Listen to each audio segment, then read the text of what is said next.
Times now Bharat देख रहे हैं आप और आपके साथ मैं हूं दीपिका यादव। बुलेटिन की शुरुआत हम करेंगे देश दुनिया की हर बड़ी खबर के साथ इस रिपोर्ट के जरिए।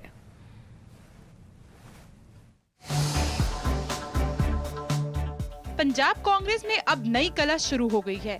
एक दिन पहले नवजोत सिंह सिद्धू ने पंजाब कांग्रेस अध्यक्ष पद से इस्तीफा देकर सबको चौंका दिया है। इसके बाद तो राज्य में इस्तीफों की झड़ी लग गई। सिद्धू के इस्तीफे के बाद शाम को खबर आई कि उनके समर्थन में सरकार के 2 मंत्रियों ने भी इस्तीफा दे दिया, जिनमें रजिया सुल्ताना और प्रगट सिंह शामिल है। हालांकि आला कमान ने अभी सिद्धू का इस्तीफा स्वीकार नहीं किया है और जल्द मामला सुलझाने का आदेश दिया है। वहीं सिद्धू खेमे के कुछ मंत्रियों ने कहा कि जो गलतफहमियां हैं उसे आपसी बातचीत के जरिए सुलझा लेंगे। देर रात कई कैबिनेट मंत्रियों ने सिद्धू से उनके आवास पर मुलाकात भी की।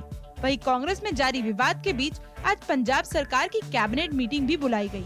ये बैठक सुबह 10:30 बजे सूबे के नए सीएम चन्नी की अध्यक्षता में होगी। दूसरी तरफ कैप्टन अमरिंदर सिंह ने सिद्धू पर एक बार फिर निशाना साधा और कहा कि सिद्धू स्थिर आदमी नहीं है। साथ ही उन्होंने दावा किया कि सिद्धू दूसरी पार्टी में जाने की पिच तैयार कर रहे हैं। तो शिरोमणि अकाली दल ने भी सिद्धू को घेरा। पार्टी अध्यक्ष सुखबीर सिंह बादल ने उन्हें एक बार फिर मिसगाइडेड मिसाइल बताया। पीएम मोदी की अध्यक्षता में आज एक बार फिर मंत्रिपरिषद की बैठक होगी। इसके अलावा सुबह 11 बजे कैबिनेट की एक अहम बैठक भी होगी। खबर है कि आज होने वाली मंत्रिपरिषद की बैठक में भी 2 मंत्री पीएम को विकास परियोजनाओं की प्रगति को लेकर प्रेजेंटेशन देंगे। 7 जुलाई के बाद से 5वीं मंत्रिपरिषद की मीटिंग है। इससे पहले कल भी प्रधानमंत्री मोदी की अध्यक्षता में मंत्रिपरिषद की अहम बैठक हुई, जिसमें पीएम ने कई परियोजनाओं की प्रगति की रिपोर्ट ली। सूत्रों के मुताबिक मंगलवार की बैठक में केंद्रीय वाणिज्य, उपभोक्ता और खाद्य एवं आपूर्ति मंत्री पीयूष गोयल और केंद्रीय जल शक्ति मंत्री गजेंद्र सिंह शेखावत ने कई परियोजनाओं को लेकर प्रधानमंत्री को जानकारी दी। साथ ही इनके नाम को लेकर इस बैठक में प्रेजेंटेशन भी दिया, जिसके बाद प्रधानमंत्री ने इन परियोजनाओं को लेकर कई निर्देश भी मंत्रियों को दिए। आरएसएस प्रमुख मोहन भागवत 30 सितंबर से 4 दिनों के जम्मू कश्मीर के दौरे पर रहेंगे। आर्टिकल 370 और 35A के हटने के बाद उनका ये पहला जम्मू कश्मीर दौरा होगा। इसके मद्देनजर जम्मू में संघ प्रदेश मुख्यालय केशव भवन में सुरक्षा व्यवस्था को मजबूत कर दिया गया है। अपने इस दौरे में वो कई कार्यक्रम में शामिल होंगे। उनके ज्यादातर प्रोग्राम संघ मुख्यालय में ही होंगे। सूत्रों के मुताबिक भागवत के दौरे को सफल बनाने के लिए संघ के कई राष्ट्रीय पदाधिकारियों ने जम्मू में डेरा डाल लिया है। 30 सितंबर को संघ प्रमुख जम्मू पहुंचकर 1953 में हुए प्रजा परिषद के आंदोलन में शामिल रहे लोगों से मुलाकात करेंगे। इसके अलावा वो 1 अक्टूबर को प्रचारकों के साथ एक बड़ी बैठक करेंगे। इस दौरान उनका एकमात्र सार्वजनिक कार्यक्रम 2 अक्टूबर को जनरल जोरावर सिंह सभागार में होगा, जहां वो समाज के कई वर्गों के आमंत्रित 700 लोगों को संबोधित करेंगे। वहीं 3 अक्टूबर को वर्चुअल माध्यम से संघ प्रमुख प्रदेश के स्वयंसेवकों को संबोधित करेंगे। कांग्रेस नेता और केरल के वायनाड से लोकसभा सांसद राहुल गांधी आज केरल के दौरे पर रहेंगे। अपने इस दौरे में वो कोझिकोड और मल्लमपुरम जाएंगे, जहां वो कई कार्यक्रम में शामिल होंगे। इस दौरान वो वहां के लोगों को कई सौगात भी देंगे। राहुल गांधी सुबह 11:30 बजे मल्लमपुरम पहुंचेंगे। वहां वो हिमालय डायलिसिस सेंटर का उद्घाटन करेंगे। मल्लमपुरम में कार्यक्रम खत्म होने के बाद राहुल गांधी कोझिकोड जाएंगे। दोपहर 3 बजे राहुल गांधी कोझिकोड पहुंचेंगे, जहां पर वो बुजुर्गों के लिए बनाए गए मनोरंजन केंद्र का उद्घाटन करेंगे। शाम 4:45 बजे कोझिकोड में उनका एक और कार्यक्रम होगा। कोझिकोड के मरकज नॉलेज सिटी में राहुल गांधी एक बिजनेस स्कूल का शिलान्यास करेंगे। आपको बता दें कि 2019 के लोकसभा चुनाव में राहुल गांधी केरल की वायनाड सीट से सांसद चुने गए थे। और अब देखिए अपने राज्य की खबरें। बिहार में आज पंचायत चुनाव के दूसरे चरण के लिए वोटिंग होगी। आज यानी दूसरे चरण के मतदान में कुल 34 जिलों के 48 प्रखंडों में वोट डाले जाएंगे। इन सभी प्रखंडों में कुल 9,886 मतदाता केंद्र बनाए गए हैं, जहां लोग 76,279 उम्मीदवारों की किस्मत का फैसला करेंगे। इनमें महिलाओं की संख्या पुरुषों से ज्यादा है। दूसरे चरण के लिए जहां 46,168 महिलाओं ने दावेदारी पेश की है, वहीं 36,111 पुरुष भी चुनाव में अपनी किस्मत आजमा रहे हैं। बिहार राज्य निर्वाचन आयोग के निर्देश के अनुसार इस बार पंचायत चुनाव में बायोमेट्रिक सत्यापन के लिए मतदाताओं का डाटा भी अपलोड कर दिया गया है। चुनाव के दौरान किसी भी तरह कानून व्यवस्था भंग न हो, इसके लिए सभी मतदान केंद्रों पर सुरक्षा के भी व्यापक इंतजाम किए गए हैं। हालांकि दूसरे चरण में वोटिंग से पहले ही 3,402 उम्मीदवार जीत चुके हैं। दरअसल इन सीटों पर सिंगल नामांकन होने की वजह से उम्मीदवारों को निर्विरोध चुन लिया गया है।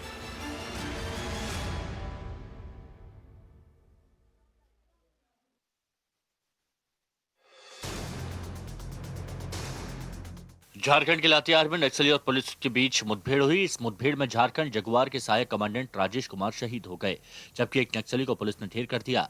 बताया जा रहा है कि मंगलवार दोपहर करीब 3 बजे झारखंड जगुआर और स्थानीय पुलिस की टीम सदर थाना क्षेत्र के नारायणपुर सलैया इलाके में सर्च ऑपरेशन करने गई थी। इस दौरान पहले से घात लगाए बैठे नक्सलियों ने जवानों पर हमला कर दिया। पुलिस के जवानों ने भी जवाबी कार्रवाई करते हुए मोर्चा संभाला। इस दौरान दोनों तरफ से रुक रुक कर गोलीबारी होती रही, जो करीब आधे घंटे तक चली। इस गोलीबारी में जगुआर के सहायक कमांडेंट राजेश कुमार को नक्सलियों की गोली लग गई, जिसके बाद उन्हें लातेहार से हेलीकॉप्टर के जरिए रांची के अस्पताल ले जाया गया, जहां डॉक्टरों ने उन्हें मृत घोषित कर दिया। हमारा एक नुकसान हुआ है। हमारे बहादुर साथी डिप्टी कमांडेंट श्री राजेश कुमार जो झारखंड जगुआर में डिप्टेशन में थे, उनकी शहादत हुई है। एक नक्सली डेड बॉडी बरामद की गई है और उसके साथ में 7 हथियार, जिसमें AK राइफल, 2 स्प्रिंगफील्ड, 2 303 और कंट्री मेड वेपन्स भी रिकवर होने की सूचना है। ऑपरेशन अभी जारी है। पुलिस की ओर से दावा किया गया है कि इस ऑपरेशन में नक्सलियों को काफी नुकसान हुआ है, साथ ही उनके काफी हथियार भी जवानों ने जब्त किए हैं। फिलहाल मुठभेड़ वाले इलाके में पुलिस और जगुआर के जवानों का सर्च ऑपरेशन जारी है।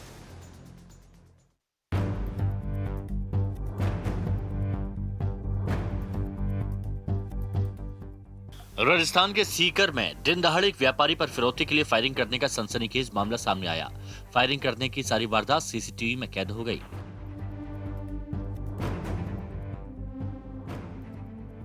CCTV में देखा जा सकता है कि आरोपित पहले दुकान में दाखिल होता है, फिर दुकानदार से बातचीत करता है। थोड़ी देर तक दोनों के बीच बात होती है। उसके बाद आरोपित बाहर आ जाता है। बाहर आने के बाद वो अचानक दुकान के अंदर पिस्तौल से गोलियां चलाने लगता है। बीच बाजार दिन दहाड़े हुई वारदात से पूरे इलाके में सनसनी फैल गई। लोगों की सूचना मिलने के बाद पुलिस भी मौके पर पहुंच गई और मामले की छानबीन में जुट गई। जिस दुकानदार पर गोली चलाई गई, उसने बताया कि आरोपित उसके पास एक पर्ची लेकर आया था, जिसमें उससे 10 लाख रुपए की फिरौती की मांग की गई थी, और फिर जब दुकानदार ने उसकी बात नहीं मानी तो उसने सरेआम उस पर फायरिंग कर दी। फिलहाल CCTV की मदद से पुलिस आरोपित की तलाश में जुट गई है।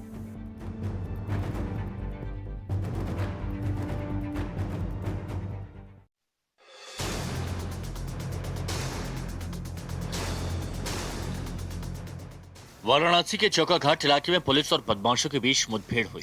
इस मुठभेड़ में पुलिस ने एक इनामी बदमाश को पकड़ लिया। पुलिस ने बताया कि पकड़े गए बदमाश का नाम सिक्की पटेल है और उस पर 20,000 का इनाम है। सिक्की पटेल के खिलाफ वाराणसी के 9 अलग अलग थानों में मुकदमे दर्ज हैं। वाराणसी क्राइम ब्रांच और जैतपुरा पुलिस टीम को सूचना मिली थी कि इनामी बदमाश सिक्की पटेल सिटी स्टेशन की ओर आ रहा है। इसके बाद उसे दबोचने के लिए अंधरापुर से लेकर सिटी स्टेशन के बीच पुलिस ने घेराबंदी की। इस बीच चौकाघाट पानी टंकी के पास बाइक सवार सिक्की पटेल ने खुद को गिरता देख पुलिस पर फायरिंग शुरू कर दी। पुलिस की ओर से जवाबी फायरिंग में सचिन और सिक्की पटेल के पैर में गोली लगी। देखिए, ये 302 और 307 जो अटेम्प्ट टू मर्डर और मर्डर इस तरह के मुकदमे में वांछित था और उस पर 20,000 का इनाम भी है। फिलहाल घायल बदमाश को इलाज के लिए कबीर चौरा अस्पताल में भर्ती कराया गया है। पुलिस को आरोपित सिक्की के पास से एक पिस्टल और बाइक बरामद हुई है। अब तक मिली जानकारी के मुताबिक सिक्की के साथ मौजूद दूसरा बदमाश अंधेरे का फायदा उठाकर भागने में कामयाब रहा, जिसकी तलाश की जा रही है। और अब बुलेटिन में वक्त है आपके काम की खबरों का। अगर आप भी दिल्ली में रहते हैं, ये खबर आपके लिए बहुत जरूरी है, क्योंकि इस बार आपकी दिवाली फीकी रहने वाली है। दरअसल पॉल्यूशन पर लगाम लगाने के लिए 1 जनवरी 2022 तक पटाखे बेचने और फोड़ने पर पूरी तरह से बैन लगा दिया गया है। इसके पीछे सांस रोगियों की परेशानी बढ़ने के साथ ही कोरोना फैलने का भी तर्क दिया गया है। DPCC ने अपने आदेश में कहा है कि दिल्ली के सभी जिलाधिकारी और पुलिस उपायुक्त इन निर्देशों पर अमल कराएं और रोजाना लिए गए एक्शन की रिपोर्ट उनके पास जमा करें। देश भर में कोरोना के मामलों में कमी आने के चलते धीरे धीरे स्कूल खोले जा रहे हैं। अब तमिलनाडु सरकार ने भी स्कूल खोलने का आदेश जारी किया है, जिसके मुताबिक 1 नवंबर से कक्षा 1 से 8वीं तक के स्कूल खोले जा सकेंगे। हालांकि इस दौरान कोरोना नियमों का पालन करना जरूरी है। इसके साथ ही सरकार ने कोविड प्रतिबंधों को 31 अक्टूबर तक और बढ़ा दिया है, जिसके तहत सभी धार्मिक स्थल शुक्रवार, शनिवार और रविवार को पूरी तरह से बंद रखे जाएंगे। अगर आप भी अपने बच्चों को सैनिक स्कूल में पढ़ाना चाहते हैं तो ये खबर आपके बहुत काम की है। दरअसल ऑल इंडिया सैनिक स्कूल प्रवेश परीक्षा 2022 के लिए आवेदन प्रक्रिया शुरू हो गई है। इस परीक्षा के जरिए क्लास 6 और 9वीं में एडमिशन पाने का मौका मिलेगा। परीक्षा ऑफलाइन होगी, जो देश के 176 शहरों में कराई जाएगी। सैनिक स्कूल में एडमिशन के लिए छात्र को हर विषय में न्यूनतम 25% और प्रवेश परीक्षा में न्यूनतम 40% अंक जरूर होने चाहिए। किसानों के लिए अच्छी खबर सामने आई है, जिसके मुताबिक अब बिना गारंटी को लोन मिल सकता है। सरकार ने किसानों की आय दोगुनी करने के लिए पशु किसान क्रेडिट कार्ड योजना शुरू की है, जिसके तहत किसानों को अब अधिकतम 3 लाख रुपए तक गाय, भैंस, भेड़, बकरी और मुर्गी के लिए लोन मिलेगा, जिसमें 1,60,000 रुपए तक की रकम लेने के लिए कोई गारंटी नहीं देनी होगी। इस योजना की शर्तें बिल्कुल किसान क्रेडिट कार्ड योजना की तरह हैं। बैंकर्स कमेटी ने सरकार को आश्वासन दिया है कि पशु किसान क्रेडिट कार्ड योजना का लाभ सभी पात्र आवेदकों को मिलेगा। इंडियन नेवी में अफसर बनने की चाहत रखने वाले युवाओं के लिए अच्छा मौका है। इंडियन नेवी ने एग्जीक्यूटिव, तकनीकी और एजुकेशन ब्रांच के लिए शॉर्ट सर्विस कमीशन अधिकारी के पदों के लिए आवेदन मांगे हैं, जिसकी आखिरी तारीख 5 अक्टूबर है। इस भर्ती प्रक्रिया में 181 पदों पर भर्तियां निकाली गई हैं। इच्छुक उम्मीदवार इंडियन नेवी की आधिकारिक वेबसाइट पर जाकर अप्लाई कर सकते हैं। और चलिए इस बीच बहुत बड़ी खबर आपको बता दें, कांग्रेस आलाकमान पंजाब के राजनीतिक संकट को जितना सुलझाने की कोशिश कर रही है, मामला उतना ही ज्यादा उलझता जा रहा है। नवजोत सिंह सिद्धू के इस्तीफे के बाद से पंजाब में नए सिरे से गुटबाजी दिखाई दे रही है, जिसे देखते हुए आज सुबह पंजाब के मुख्यमंत्री चरणजीत सिंह चन्नी ने कैबिनेट की बैठक बुलाई है। माना यह भी जा रहा है कि इस कैबिनेट बैठक में सिद्धू की नाराजगी को देखते हुए कुछ अहम फैसले लिए जा सकते हैं। और इससे पहले बीती रात भी सिद्धू के घर पर बैठकों का दौर चलता रहा है। खुद कैबिनेट के 2 मंत्री परगट सिंह और अमरिंदर सिंह राजा ने सिद्धू से मुलाकात भी की है। और इससे पहले सिद्धू के प्रदेश अध्यक्ष पद से इस्तीफा देने के बाद दोनों मंत्रियों 5 और सिद्धू समर्थक के इस्तीफे से कांग्रेस का सियासी संकट अब और भी ज्यादा बढ़ गया है। हालांकि सिद्धू के करीबी और पंजाब के मंत्री परगट सिंह ने दावा किया है कि कुछ मिसअंडरस्टैंडिंग हो गई है, गलतफहमी हो गई थी और जिसे जल्द ही सुलझा भी लिया जाएगा। इस बीच अभी तक कांग्रेस आलाकमान ने भी सिद्धू के इस्तीफे पर कोई भी फैसला नहीं लिया है। कोई एक दो इशू हैगे आ, वो गल हो गई आ, असी बिल्कुल रिजोल्व कर लांगे, कोई इहो जी गल नहीं है। और क्योंकि कई बारी किते मिसअंडरस्टैंडिंग हो जाती है और उन्होंने सॉल्व कर लांगे। बेसिक देखो जो रिजोल्व हो गए तो ऑटोमैटिकली पता लग जाएगा। ਜਿਹਦੇ ਵਿੱਚ ਮੈਨੂੰ ਲੱਗਦਾ ਕਿ ਆਪਸ ਵਿੱਚ ਜਿਹੜਾ ਕੌਨਫੀਡੈਂਸ ਸੀਗਾ ਉਹ ਕਿਤੇ ਨਾ ਕਿਤੇ ਮਿਸਅੰਡਰਸਟੈਂਡਿੰਗ ਰਹੀ, ਟੁੱਟਿਆ। ਮੰਤਰੀ ਜੀ ਛੋਟੀ ਗੱਲ ਤੇ ਰਿਜ਼ਾਈਨ ਕਰ ਇੱਕ ਮਿੰਟ ਲੈਟ ਮੀ ਕੰਪਲੀਟ। ਉਹ ਆਪਸ ਵਿੱਚ ਜਿਹੜਾ ਕੌਨਫੀਡੈਂਸ ਉਹ ਥੋੜਾ ਲੈਕ ਹੋਇਆ ਤੇ ਮੈਨੂੰ ਲੱਗਦਾ ਕਿ ਕੋਈ ਵੱਡੀ ਐਸੀ ਗੱਲ ਨਹੀਂ ਹੈ। तो देखिए कांग्रेस में कलह बढ़ती ही जा रही है। पंजाब संकट से निपटने के लिए सुबह इमरजेंसी कैबिनेट बैठक बुलाई गई है और हो सकता है कि इसमें सिद्धू की नाराजगी को लेकर के चर्चा हो। देर रात तक हमने देखा कि सिद्धू को मनाने की कोशिश लगातार पार्टी के तमाम दिग्गज नेता कर रहे थे, लेकिन अभी सब कुछ ठीक होता हुआ फिलहाल तो नजर नहीं आ रहा। लेकिन इससे पहले सिद्धू के प्रदेश अध्यक्ष पद से इस्तीफा देने के बाद से 2 मंत्री और 5 समर्थक सिद्धू समर्थकों के इस्तीफे से कांग्रेस का सियासी संकट बढ़ता जा रहा है, लगातार कम होने का नाम नहीं ले रहा। हालांकि सिद्धू के करीबी और पंजाब के मंत्री परगट सिंह ने यह दावा किया कि कुछ गलतफहमी हो गई है, जैसा कि आप सुन भी रहे थे, जो रिएक्शन हमने आपको सुनाया, जिसे जल्द से जल्द सुलझा लिया जाएगा, ये बात कही जा रही है। लेकिन कितना वक्त, क्योंकि अगले साल विधानसभा चुनाव होने हैं और ऐसे में कांग्रेस की जो स्थिति है पंजाब में उससे ये साफ नजर आ रहा है कि हालात कुछ भी कांग्रेस के लिए फिलहाल ठीक नहीं है। इस बीच अभी तक कांग्रेस आलाकमान ने भी सिद्धू के इस्तीफे पर कोई भी फैसला नहीं लिया है। रंजिता हमारी सहयोगी जुड़ चुकी है। रंजिता, इस कैबिनेट मीटिंग कितने बजे होगी और क्या कुछ इसमें चर्चा होने वाली है? देखिए, सिद्धू के इस्तीफे के बाद आनंद फानन में आज सुबह 10:30 बजे कैबिनेट की बैठक बुलाई है मुख्यमंत्री चरणजीत सिंह चन्नी ने। इस बैठक में कैबिनेट मंत्री आएंगे, लेकिन सवाल उन 2 मंत्रियों का होगा जिन्होंने इस्तीफा दिया है। परगट सिंह और एक मुस्लिम महिला जो मंत्री हैं उन्होंने इस्तीफा दिया है। ये दोनों ही जो इस्तीफा दे रहे थे उनका कहना था कि हमने सिद्धू के समर्थन में ये इस्तीफा दिया है। तो क्या वो इस्तीफे के बाद कैबिनेट की बैठक में आएंगे। अमूमन ऐसा होता नहीं है, क्योंकि उन्होंने इस्तीफा दिया है तो वो नहीं रहेंगे, लेकिन कैबिनेट में डिस्कशन क्या रहेगा, क्योंकि जब चन्नी से सवाल किया गया था तो पहले तो वो इस बात से इनकार कर रहे थे कि उन्हें इस बारे में कोई जानकारी नहीं है, और जब दोबारा इस बात को कंफर्मेशन किया गया तब उन्होंने कहा कि नहीं, तमाम जो चीजें हैं उसको ठीक कर लिया जाएगा।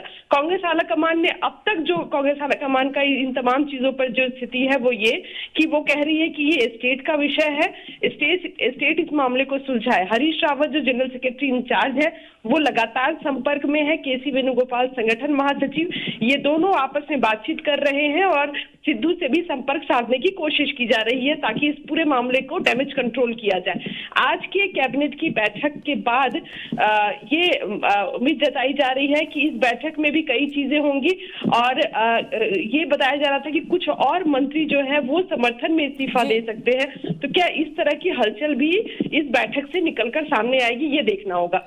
बिल्कुल रंजित, आप नजर बनाए रखें इस कैबिनेट मीटिंग में, जब ये शुरू होगी तब एक बार फिर से आपका रुख करेंगे। फिलहाल आपका शुक्रिया इस जानकारी के लिए। तो 7 बजे कैबिनेट मंत्री परगत सिंह का ये इस्तीफा, जिसके बाद अब और भी सियासी हलचल कांग्रेस में बढ़ चुकी है। पंजाब की अगर बात करें तो 7:15 बजे पंजाब कांग्रेस महासचिव से भी 3 बजे सिद्धू का इस्तीफा आ जाता है, और उसके बाद से पंजाब कांग्रेस में किस तरीके से हलचल बढ़ जाती है वो भी हमने आपको दिखाया। हालांकि अभी तक कोई भी बड़ा फैसला नहीं लिया गया है, देखना होगा आला हाईकमान क्या फैसला लेते हैं। लेकिन अभी फिलहाल कैबिनेट मीटिंग बुलाई गई है। सिद्धू की जिस बात को लेकर के भी नाराजगी है उस पर मंथन किया जाएगा, चर्चा किया जाएगा।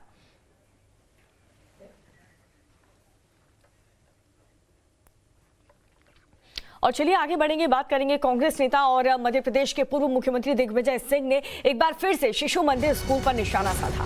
अपने 2 दिन पुराने बयान को दोहराते हुए कांग्रेस नेता ने एक बार फिर से कहा है कि उनके पास इस बात के सबूत हैं कि शिशु मंदिर के स्कूल में दूसरे धर्म के खिलाफ नफरत का बीज बोया जाता है।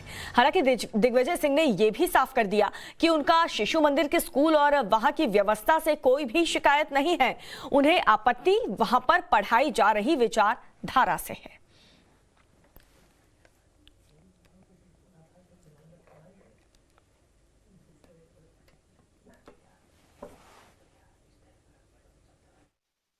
बचपन से सरस्वती शिशु मंदिर से लोगों के दिल और दिमाग में दूसरे धर्मों के खिलाफ नफरत का बीज बोते, और वही नफरत का बीज धीरे धीरे धीरे आगे बढ़कर देश में सांप्रदायिक सद्भाव को बिगाड़ता है, सांप्रदायिक कटुता पैदा करता है, धार्मिक उन्माद फैलाता है, और देश में दंगे फसाद होते हैं। मेरा जो बयान है वो शुद्ध रूप से उन लोगों के खिलाफ है जो ऐसी विचारधारा पनपाते हैं। जो छात्र उसमें पढ़ते हैं उनके बारे में मुझे कुछ नहीं कहना, लेकिन खुद आप देखेंगे कि मेरे पास अनेक ऐसे वीडियो हैं जहां पुराने आरएसएस के प्रचारक ये बात कर रहे हैं। इसलिए मैंने जो कुछ कहा है तथ्यों के प्रमाण के आधार पर कहा है। और संयुक्त राष्ट्र महासभा में भारत ने परमाणु हथियार से मुक्त विश्व का समर्थन किया है। विदेश सचिव हर्षवर्धन श्रृंगला ने महासभा में बोला है कि भारत परमाणु हथियारों से मुक्त दुनिया के समर्थन में है, और साथ ही ये भी कहा कि भारत परमाणु हथियारों के पूरी तरह से खात्मे को लेकर के भी प्रतिबद्ध है। इसके अलावा उन्होंने यूएन के मंच से पूरी दुनिया को बताया कि भारत ने परमाणु सुरक्षा ढांचे को मजबूत करने में सक्रिय रूप से समर्थन और योगदान दिया है।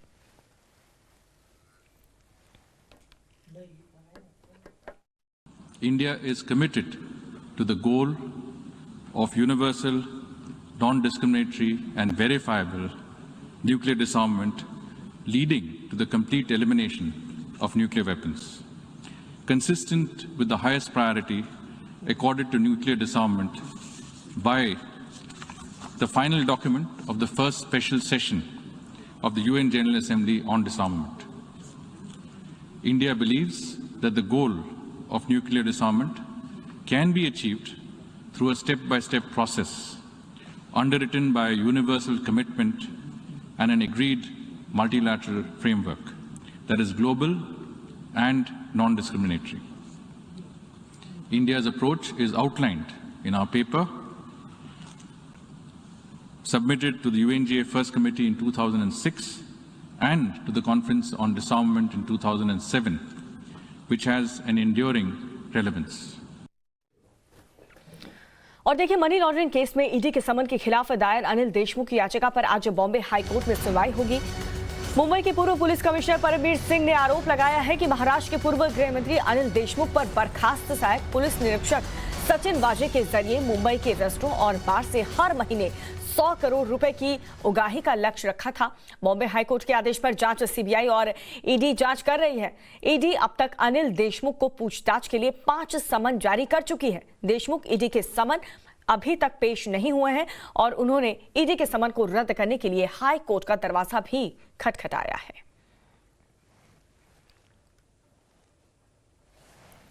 और चलिए आगे बढ़ेंगे। अपने बयानों को लेकर के सुर्खियों में रहने वाले तपस्वी छावनी के संत परमहंस ने एक बार फिर से बड़ा बयान दिया है। महंत परमहंस ने चेतावनी दी है कि अगर 2 अक्टूबर तक भारत को हिंदू राष्ट्र घोषित नहीं किया गया तो वो जल्द समाधि ले लेंगे। संत परमहंस ने सरकार से मांग की है कि भारत को 2 अक्टूबर को गांधी जयंती तक हिंदू राष्ट्र घोषित कर दिया जाए।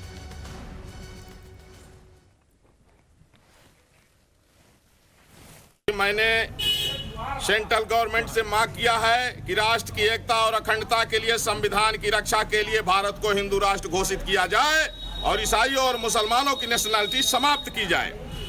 और हमने इसके लिए समय निर्धारित किया है कि 2 अक्टूबर 2021 तक यदि भारत को हिंदू राष्ट्र घोषित नहीं किया गया तो 2 अक्टूबर को दिन में 12 बजे सरजू जी में मैं जल समाधि ले लूंगा। उसके लिए आज मैंने कफन पूजन किया, स्वयं में ही कफन पहन करके, और मैं सरजू जी में ठीक 2 अक्टूबर को 12 बजे जल समाधि लूंगा। क्योंकि अगर भारत हिंदू राष्ट्र घोषित नहीं हुआ तो संविधान, अदालतें, लोकतंत्र, मानवता, भारतीय संस्कृति, ये सब उसी तरह से खत्म हो जाएगा जिस तरह से कभी भारत का हिस्सा रहा Pakistan, Afghanistan, Bangladesh, Iraq, Iran, Syria इत्यादि में खत्म हो गया है। और फिलहाल रुकेंगे एक बहुत छोटे से ब्रेक के लिए। खबरें आगे भी जारी है, आप देखते रहिए टाइम्स नाउ नव भारत।